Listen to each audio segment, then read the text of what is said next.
सुधांशु जी, आपके साथ शुरुआत करते हुए, ये आपकी एजेंसियों को घटना होने के कुछ दिन बाद सारी जानकारी मिलती है, क्या पहले से इन्हें जानकारी नहीं प्राप्त करनी चाहिए कि इस तरह के फंड्स को भेजने की कोशिशें हो रही हैं? आरोप तो ये है विपक्ष का कि आप मामले को भटकाने के लिए अब पीएफआई की तरफ इशारा कर रहे हैं, और पीएफआई का कहना है कि यूपी के असल मुद्दों से भटकाने के लिए उनके नाम को घसीटा जा रहा है। सुधांशु जी। अंजना जी, जो आपने बात कही वो बड़ी वाजिब है।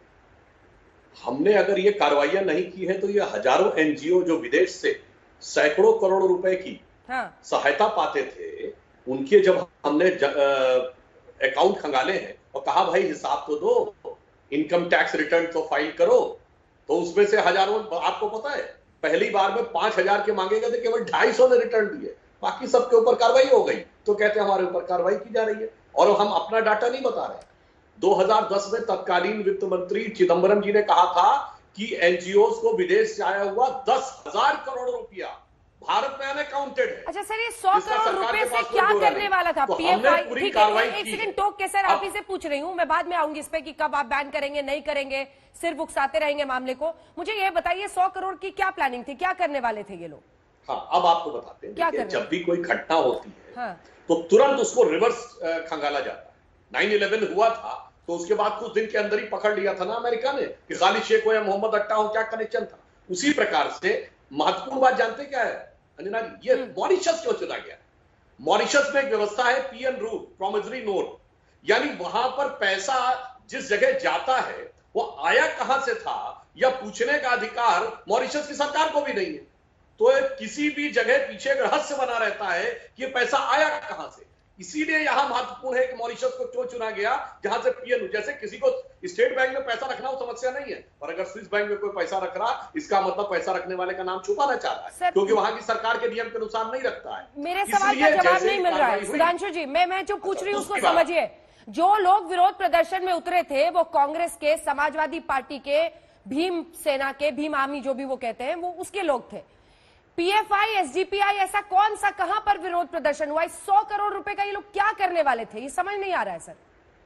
अंजना जी, जो आपको वेबसाइट दिखी उसकी विषय वस्तु भाषा वो बिल्कुल अंतरराष्ट्रीय व्यवस्थाओं के अनुरूप है। ये क्या करने वाले थे? अगर हमारी सरकार सजग नहीं होती और समय रहते कार्रवाई नहीं होती तो क्या क्या नहीं कर दिया होता, ये तो बाद में पता चलता। और पीएफआई पे हमने कुछ नहीं कहा है। वायनाड, जहां से श्री राहुल गांधी सांसद हैं, वहां की कम्युनिस्ट सरकार ने पीएफआई पे प्रतिबंध लगा रखा है। तो ये बता दें जिस राज्य का प्रतिनिधित्व करते हैं वो अपनी राज्य सरकार से वो सहमत है या नहीं। कांग्रेस बता दे हाँ या ना। अखिलेश प्रताप सिंह। अंजना जी चलिए, कुछ भ्रम फैलाने के लिए आदरणीय मोदी जी की आवाज आपने सुनाई। हम आप सारे लोग, पूरा हिंदुस्तान जब दुराचार हुआ था उस वक्त मोदी और योगी जी, स्मृति ईरानी जी, उमा भारती जी और ये हेमा मालिनी जी, इन सब की आवाजें सुनने को तरस गए, लेकिन एक लफ्ज उन्होंने नहीं बोला। और उन्होंने एक दिन आके बताया कि बड़ी भारी साजिश थी, 100 करोड़ रुपए ये भी बता रहे हैं। तो 100 करोड़ रुपए जब्त किए होंगे ना, 100 करोड़ रुपए जब्त कर लिए होंगे ना बीजेपी वाले, सत्ता में ईडी वाले और जितने लोग हैं, तभी तो आप बताएंगे कि 100 करोड़ हुआ। इसी तरह की भाषा शाहीन बाग में जब तक दिल्ली का चुनाव चलता रहा पूरे देश के बीजेपी के नेता बोलते रहे, और उसमें भी ईडी और एनआई बताती रही, और 120 करोड़ रुपया भी गया था। 120 करोड़ रुपया ईडी ने बताया। ईडी का मतलब आप जानते हैं कि बीजेपी का एक cell, CBI, ED, income tax एक सेल है बीजेपी का, उसने भी बताया था। और जो शाहीन बाग का जो मेन ऑर्गेनाइजर था, शाहीन बाग पर तो सर अदालत ने कह दिया, तो क्या अदालतें भी आपको सेल लग रही है बीजेपी की? मैं क्या कहा? अदालत ने कहा सिर्फ धरना प्रदर्शन सड़क पर नहीं हो सकता, यही कहा। हाँ। शाहीन बाग पे जिस तरह से बातें आज ये बीजेपी कर रही है कि पीएफआई फंडिंग थी, इंटरनेशनल लिंक था, फलाना था, धमाका था, उसके ऑर्गेनाइजर को बीजेपी ज्वाइन करा लिया। ये रिश्ता क्या कहलाता है? सुधांशु जी, क्या कहलाता है?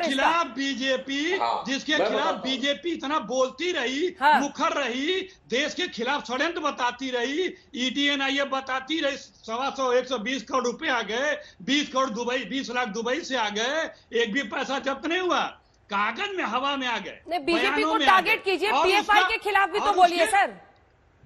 अरे पीएफआई के खिलाफ वायनाड से सांसद है ना राहुल जी। एकदम बैन लगा रखा है केरल की सरकार ने, कर्नाटक की सरकार ने। हम कह रहे हैं आप जो भी गलत कर रहा हो कार्रवाई करो, लेकिन जिस पीएफआई का आप जिक्र करते थे दिल्ली के शाहीन बाग में, उसके ऑर्गेनाइजर को बीजेपी ज्वाइन करा रही है, बीजेपी में चले गए। जब तक चुनाव चलता रहा तब तक वो विलन था, राष्ट्रद्रोही था, और तब तक पता नहीं क्या क्या था। और वो तो ये रिश्ता क्या कहलाता है भाई? आप कभी पीएफआई के लोगों के खिलाफ बोलते थे, और पीएफआई के जिन लोगों के खिलाफ आप बोलते थे वो बीजेपी ज्वाइन कर रहा है। अब इससे बड़ा उदाहरण क्या चाहिए? मैं बिल्कुल संक्षेप में बोल दे रहा हूं अखिलेश जी, अब आप रिपीट कर रहे हैं, अब अपनी बात मुझे करने दीजिए। देखिए, शाहीन बाग पे आज सर्वोच्च न्यायालय का निर्णय आया कि कोई भी वहां स्थायी रूप से किसी जगह कब्जा करके धरना नहीं कर सकता। तो आपके नेता मणिशंकर अय्यर, शशि थरूर, सलमान खुर्शीद, जिन्होंने कहा था यहां धरना करना उनका संवैधानिक अधिकार है, वो माफी मांगे कि सर्वोच्च न्यायालय ने आज उनको गलत सिद्ध कर दिया। दूसरा पॉइंट, रिश्ता क्या कहलाता है आपको पता है? कर्नाटक में कांग्रेस पार्टी ने एसडीपीआई के साथ गठबंधन किया था, जो पीएफआई का राजनीतिक वो मांगना जाता है, और एसडीपीआई के खिलाफ लोगों के मुकदमे सिद्धारमैया ने वापस किए थे। रिश्ता ये कहलाता है। इसलिए आपके मुंह से एक लफ्ज नहीं निकल रहा है पीएफआई के खिलाफ, क्योंकि कर्नाटक में गठजोड़ है। उनके गुनाहों पे पर्दा डालने के लिए सिद्धारमैया की सरकार वापस ले चुकी है। और देखिए आप यहाँ पर कितनी अवैज्ञानिक बात कर रहे हैं, कितनी बचकानी बात कर रहे हैं। ये 50 करोड़ रुपया क्या सूटकेस में भर के आता है? जो पकड़ लिया होगा, ये 50 करोड़ रुपया बैंक के रूट से आता है, वो रूट की ट्रैकिंग की जाती है कि अच्छा ये इंडियन अकाउंट में गया है। अब बताइए राष्ट्रीय चैनल पे बैठ के ये 50 करोड़ आया, बहुत अच्छी बात बोली, बहुत अच्छी बात बोली। राहुल गांधी का प्रभाव आ गया। जनाब एक सेकंड, अंजना जी एक सेकंड। अकाउंट के थ्रू ही आया, अकाउंट ये बता रहे पता लग गया। जब ऐसी चीजें पता लगती है अकाउंट सीज होता है। क्या आपने अकाउंट सीज किए? नमस्कार, मैं हूं अंजना ओम कश्यप। हमें उम्मीद है ये वीडियो आपको पसंद आया होगा। लेटेस्ट खबरों के लिए यूं ही देखते रहिए आज तक, और इस वीडियो के पसंद आने पर लाइक, शेयर एंड सब्सक्राइब करना ना भूलें।